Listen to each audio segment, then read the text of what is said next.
김성환 평론가, 노영희 변호사 자리했습니다. 오늘 첫 번째 주제 보겠습니다.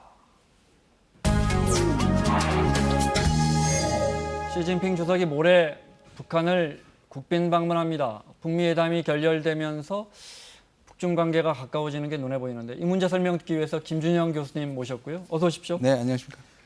어제 보니까 저녁 8시쯤인가요? 발표도 북한과 중국이 또 맞춘 듯이 같이 하더군요. 네. 중국 신화통신에서 시진핑 주석의 방북 소식 발표하면서 조선중앙통신에서도 같은 시간에 시진핑이 방북한다 이렇게 네. 정확하게 뭐 그런 거 맞춰서 하겠죠? 네, 아무래도 이 북중 정상회담이라는 게 굉장히 예민한 주제이기도 하고요. 시진핑 주석이 처음으로 북한을 방문하는 것이기도 하니까 네. 북중 모두에게 굉장히 중대한 사안이라서 똑같이 발표하는 시간도 오후 8시로 맞춘 맞췄습니다. 것 같습니다. 네. 근데 시간이 굉장히 흥미로운데요. 미국 동부 시간하고 우리나라하고 13시간 차이 납니다. 네. 우리가 13시간이 빠르거든요. 그러니까 역산을 해보면 미국 동부 시간으로 오전 7시가 되는 거죠. 그러니까 미국에서 하루 일과를 딱 시작할 시간에 맞춰서 혹시 발표한 거 아니냐. 네. 그러니까 시진핑 방북이 미국을 겨냥한 카드가 아니냐. 뭐 이런 그야말로 해석이 좀 나오고 있습니다. 뭐 잠시 후에 여쭤보겠지만 보란 듯이. 네. 북한과 중국이 어떻게 발표했는지 잠깐 보겠습니다. 네. 조선민주주의인민공화국 국무위원회 위원장 김정은 동지의 초청에 의하여 중국 공산당 중앙위원회 총석이 중화인민공화국 주석 습근평 동지가 6월 20일부터 21일까지 우리나라를 국가 방문하게 됩니다. 应朝鲜劳动党委员长、朝鲜民主主义人民共和国国务委员会委员长金正恩邀请，中共中央总书记、中华人民共和国主席习近平将于6月20号至21号对朝鲜民主主义人民共和国进行国事访问。 아마 시진핑 주석을 저 한자 그대로 우리 발음처럼 네, 북한은 그렇습니다. 습근평이라고 네. 하는군요. 네. 후진타오 이후에 14년 만에 중국의 국가 지도자가 평양 찾는 거라고요? 네, 그러니까 북한이 2006년 10월에 핵 실험을 하면서 좀 그때 공기가 냉각됐었거든요. 그러다가 2008년도에 부주석으로 시진핑이 올라가면서 처음 방문한 곳이 바로 북한이었다. 네. 얘기 나오고요. 그때는 이제 시진핑이 부주석이었을 때고 그리고 난 다음에 이제 국가주석 방문은 훨씬 전이고. 예, 그때는 이제 2005년 10월에 후진타오였고요. 네. 그리고 난 다음에 이제 5년 있다가 시진핑이 2013년도에 주석으로 되지만 방북은 한 번도 없었다는 거죠. 이제 올해 같은 경우에는 사실은 김 위원장 같은 경우에는 올해 1월 달에도 중국을 방문할 정도로 중국 방문이 많았는데 그래서 이번에 1월 달에 중국을 방문했을 때 우리 북한으로 좀 오세요라고 초청을 그때 했었다 그러고 그래서 이번에 지금 답례 차원으로 네. 일단 형식적으로는 답례 차원으로 오는 거라고 합니다. 답방 차원에서 네. 공교롭게 43210 네네. 네, 중국은 4번 가고 문재인 대통령 3번 보고 네. 미국은 2번 보고 러시아 최근에 한 번 봤고 네네. 일본은 한 번도 안 가. 아메리카는 보란 듯이 안 보고요. 네. 예, 뭐 어떻게 짜 맞춘 건 아니겠지만 그렇죠. 네. 보통 시작은 판문점 선언이죠. 지금 14개월 됐는데요. 그중에 지금 말씀하신 것처럼 43210으로 지금 만나고 있습니다. 네. 네. 자, 제일 중요한 질문. 한 열흘 있으면 이제 G20이 일본에서 열리고 네. 정상 간의 주요 국가 간 정상 간의 뭐 거대한 모임이 만들어지는데 네. 공교롭게 이 시기에 시진핑이 국가주석이 10몇 년 동안 안 찾다가 네. 김정은 위원장을 만나러 갑니다. 어떤 배경으로 보십니까?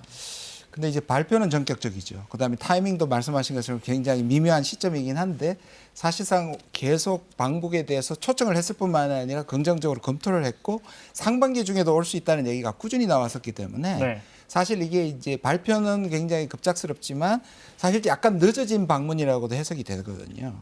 네, 그런 측면이 있습니다. 자, 먼저 이렇게 여쭤볼게요. 시진핑 주석은 미국에게 보란 듯이라고 제가 말씀드렸는데 네네. 뭘 보여주고 싶어 할까요? 이번 회담으로. 근데 이제 사실상 일각에서는 이게 대미 레버리지다. 네. 이게 특히 미중 무역 전쟁에 있어서 북한 카드를 사용한다고 얘기를 하는데 제가 보기엔 조금 과도한 것 같아요. 왜냐하면 지금 사실상 물론 미국의 전적인 압박에 대해서 굴복하지는 않지만 다시 뭔가를 북한을 끌고 와서 그 트럼프를 자극한다는 정도의 북한의 입장, 시진핑의 입장은 아니고요. 그다음에 지금 문제에 있어서 미중 무역만큼 사실 심지어 북한 문제조차도 이 미중 무역 전쟁만큼이나 중요한 문제가 아니기 때문에 뒤집을 네. 수 있는 건 아닌데 그럼에도 불구하고 북중은 사실 협력을 하고 그다음에 G20를 가기 전에 G20을 가기 전에 북한을 만나고 간다는 건 어느 정도의 보여주기는 있지만 이 자체가 전체를 바꿀 수 있는 변수는 아니다. 그렇게 만약에 시진핑이 생각한다면 그건 네. 외교적으로 큰 실수다 이렇게 생각합니다. 흔히들 지금 뭐 미중 무역 전쟁이 정말 극에 달하고 있기 때문에 아무래도 더 유리한 건 미국일 테고요. 네, 똑같이 뭐 보복 관세로 전쟁을 하고 있지만 하더라도, 네. 그래서 시진핑 주석이 가서 우리 그렇게 하면 자꾸 미국이 이렇게 나오면 네. 우리 자꾸 이제 북한 설득해서 북핵 협상 어렵게 한다. 뭐 그건 너무 지나친 해석이다 이 말씀이시죠? 네, 만약에 그러려면 그게 실현되려면 네. 북한에게 미국이 반대하는 것들을 해야 하잖아요. 그렇다면 결국 제재를 풀어준다든가 뭔가를 해야 되는데 그건 진짜 이 부분에 대해서 미국한테 전면적인 반대 위치에 서기 때문에 그런 모험을 할 계제는 아니라고 저는 생각합니다. 그동안에 4번이나 김정은 위원장이 시진핑 주석을 만나러 갔지만 사실 대북 제재에 대해서 중국은 그래도 선을 지켜주고 있었어요. 네, 알겠습니다. 김정은 위원장은 트럼프 대통령에게 이번 만남을 통해 뭘 보여주고 싶어 할까요? 오히려 김정은 위원장한테 상당히 중요하죠. 사실상 하노이에서 노딜 이후에 북한의 입지는 굉장히 나빠진 게 사실입니다. 네. 그래서 나름대로 아직도 화가 나가 있고요. 그다음에 아직도 이제 미국이 그 자세를 변화시키기 전에는 북한이 양보할 생각이 없다고 지금 팽팽한 기싸움 중이죠.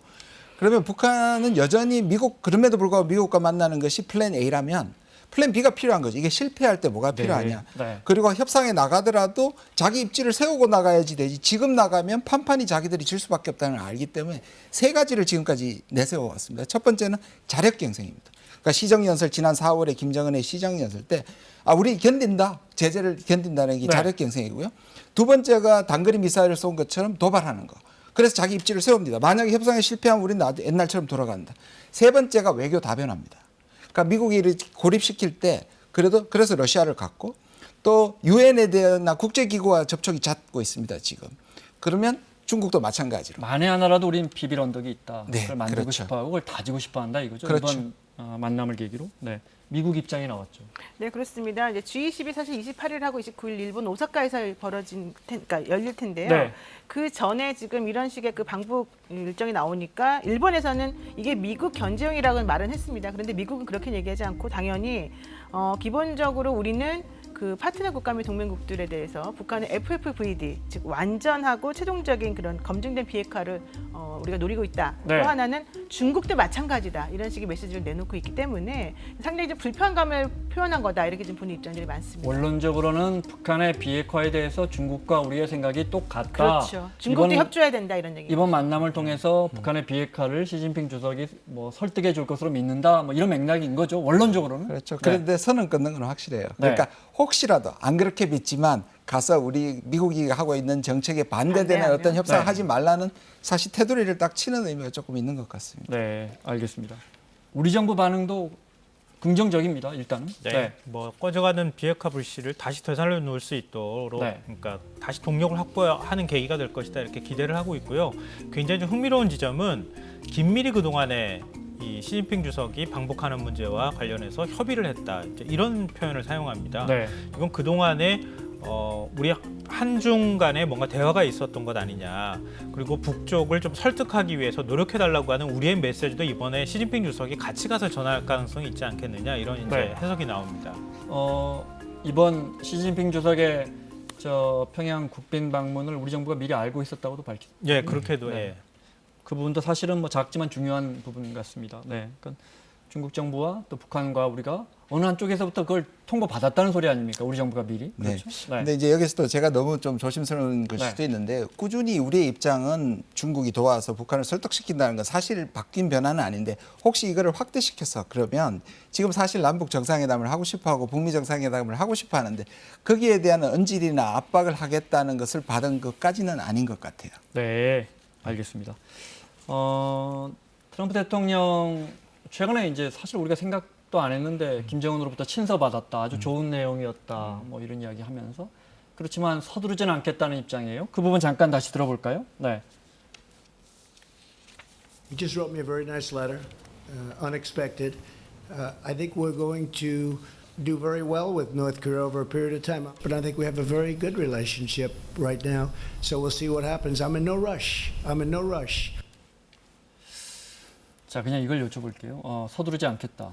그래도 아마 내년에 이제 미 대선이 열리고 트럼프 대통령은 아마 내일인가 또 저 재선 출마 선언한다고 하는데 그러면 이제 어느 정도 우리가 알기로는 우리 희망도 좀 섞여 있지만 가시적인 성과를 내고 재선에 도전할 걸 알고 있단 말이죠. 그러려면 언제쯤 트럼프 대통령이 자 이제 이만큼 무르익었으면 다시 만나자 할까요?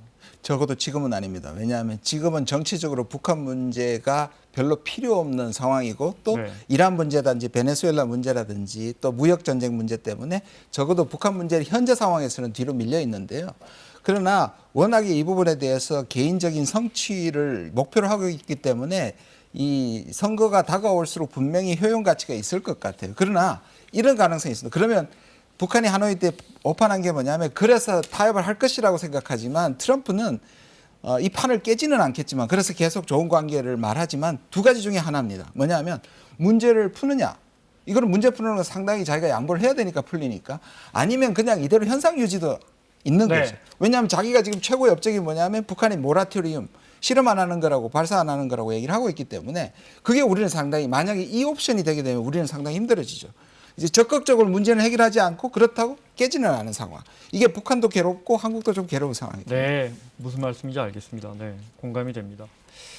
자, 미중 무역 전쟁 트럼프 대통령은 정말 그 중국을 향한 공세 고삐를 정말 늦추지 않고 있습니다. 그 며칠 전 한 장면 보겠습니다. 네. China wants to make a deal very badly. It's me right now that's holding up the deal. And we're going to either do a great deal with China or we're not doing a deal at all. Right now, China is paying us billions and billions of dollars. They never gave us 10 cents. And China ate our country alive during Obama and Biden. They ate us alive. But we had a deal with China. And unless they go back to that deal, I have no interest. 앞서 말씀하신 것처럼 저런 상황에서 우리가 알기로는 시진핑 주석이 북한을 직접 방문해서 나도 김정은 위원장 소매자락 잡고 있어 좀 보여줄 것 같았는데 그렇게 하기에는 힘의 균형이 잘 맞지 않다 이 말이죠. 네. 뭐 크게 생각하면 하나의 카드가 될 수 있지만 네. 미국을 변화시킬 만큼 강력한 카드는 절대 아니다. 뭐 이렇게 보시면 될 것 같습니다. 알겠습니다. 우리 정부가 계속해서 G20 이전이라도 문 대통령이 제 기억에 2번, 3번 언급한 것 같은데 남북 정상이 만날 수도 있다라고 촉구했던 것 같은데 오늘 나온 입장을 보면 조금 바뀌었어요. 네, 조속한 시일 내에 남북 정상회담이 열리는 걸 원하지만 열리면 좋지만 만나는 것 자체가 아니라 중요한 건 한반도 평화와 비핵화고 그래서 남북 정상회담에 매달리지는 않을 것이다. 이렇게 시기적으로는 이제 G20 전에 트럼프 대통령이 방한하기 전에 남북 정상이 만나기는 쉽지 않은 것 같다 이렇게 판단한 걸까요? 글쎄요, 아직 뭐 속단하기는 좀 이르지 않겠습니까? 네. 시간이 뭐 지금 타임테이블을 놓고 계산을 해봐도 21일까지 시진핑 주석이 북한 방문하고 난 다음에 그 다음에 G20까지 한 일주일가량 시간이 있는 상황이거든요. 그 사이에 또 뭔가 움직임이 있을 가능성이 있는데 현재로서는 정부 입장에서 북쪽에서 명확한 메시지를 받지 않고 있는데 국내 언론에서는 뭔가 남북 정상회담이 있지 않겠느냐라고 하는 희망스럽게 메시지가 계속 나오니까 그 부분에 좀 부담을 느끼고 있는 거 아닌가 싶습니다. 알겠습니다. 마무리해야겠습니다. 한반도를 둘러싼 또 열흘 있으면 일본에서 G20 회담이 있는데 그 빅 이벤트를 앞두고 전격적으로 시진핑 주석이 북한을 찾습니다. 우리 입장에서는 북미 대화는 물론이고 남북 정상회담도 일말 기대를 하고 있는데 이런 빅 이벤트가 당분간은 열리기 쉽지 않을 것이다. 교수님 이렇게 보십니까? 예, 저 그렇습니다. 근데 물론 이제 제가 틀리기를 바라는데 네. 그 전에 만나기는 쉽지 않을 것 같아요. 왜냐하면 북한이 아까 말씀드린 것처럼 지금 나올 입장이 아니고 여전히 우리한테 화가 나 있고 미국이 변했다는 증거 없이 북한이 나온다는 의미는 김정은이 다시 뭔가를 양보해야 되는 입장이기 때문에 적어도 지금 축구에서 요즘 얘기하는 빌드업 과정이다. 아까 말씀드린 여러 가지 카드를 통해서 빌드업한 다음에 후반부에 하나씩 쌓아가면서 후반부에 아마 승부를 걸게 될 것이다. 그걸 우리도 사실 빌드업해서 준비를 해야 된다. 이제는 북미만 만나게 하는 것만으로 끝나지 않고 우리가 내용적으로 중재안을 만들어서 사실 양쪽을 설득시켜야 된다. 우리도 빌드업 해야 된다 이렇게 생각합니다. 네, 알겠습니다. 자, 말씀하신 것처럼 만나는 것도 중요하지만 진짜 북미가 만나서 남북이 만나서 뭔가 답을 내놓는 게 더 중요하니까요. 네. 자, 김준영 교수님 설명 여기까지 듣겠습니다. 고맙습니다. 노영희 변호사, 김성환 평론가 함께하고 있습니다. 두 번째 주제 보겠습니다.